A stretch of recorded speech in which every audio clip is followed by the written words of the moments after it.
Coucou, mbola hoe Zanagasikara. Ozy aloha.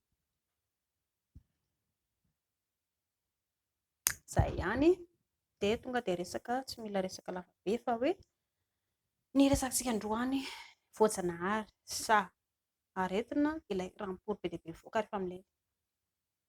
tovovavy nametrahako resaka voalohany dia ozy andresa mipingapinga zavatra tsy fantatry indrindra ataondry mamanareo tsy manory fa hoe menatra dadanareo ihany koa tsy samy miteny fa mibeza zavatra fotsiny hatrany hoe tandremy tena manao sipa dia hitanareo izany ray aman-dreny mananao foana ny zanakareo fa tsy hitanareo any ambadika any mba hatoroy lalana tokony alehany izy izany mba halalany sy any tsy midiany rahatray izy rehefa manambady izany ny ainan'ny tanora tovovavy any ambadika tsy fantatrareo any ka ny valin'ny fanontaniana izany dia hoe ilay ranom-pory mivoaka ilay rano be dia be mitombaka ao anatin'ny vehivavy dia efa natoraly ny vatantsika olombelona iny rehefa milely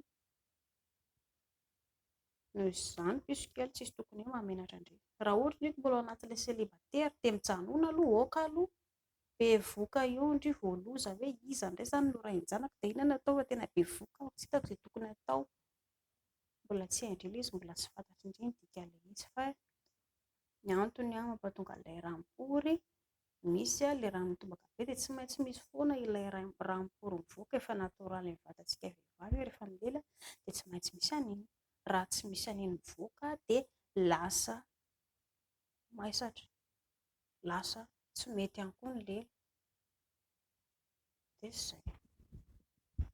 noho izany tsy misy tokony hoe mahamenatra na hoe matahotra ako izany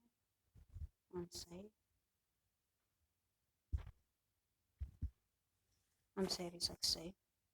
ho an'ny ray aman-dreny any dia mbola miezaka foana aoko izany ho an'ny ray aman-dreny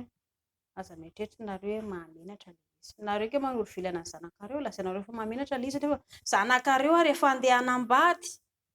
dia mefitra ve nareo fa ino an'izany ilay zanakareo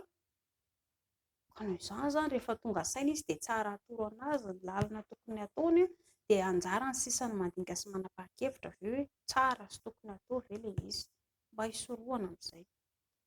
ianarana any am-pianarana ihany koa ilay izy noho izany tsy misy tokony mahamenatra tena zahako ferangaty izay tokony atao vao manomboka kilasy fahaenina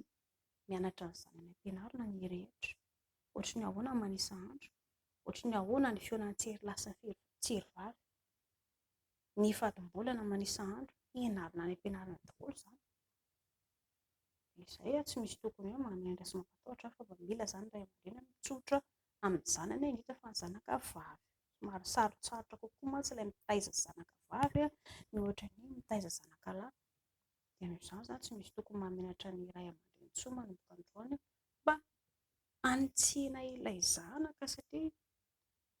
zaro amin'ny lalana tokony alehany zaza ozy ilay ohatra na rehefa antitra ary izy tsy ala amin'izany nareo ray aman-dreny izao nareo tsy milaza ny zavatra hoe andalova zanakareo dia rahatrizay rehefa mandeha manambady ihany koa ilay zanakareo dia ohatr'izay ihany koa ny tazanin'ny zanany rehefa rahatrizay rehefa lehibe satria fantany tena ny lely izay dia be voka dia izay ny antony dia izay ihany koa ny ataony rehefa mandeha manambady inona izany ny eo ihany ny eo dia izay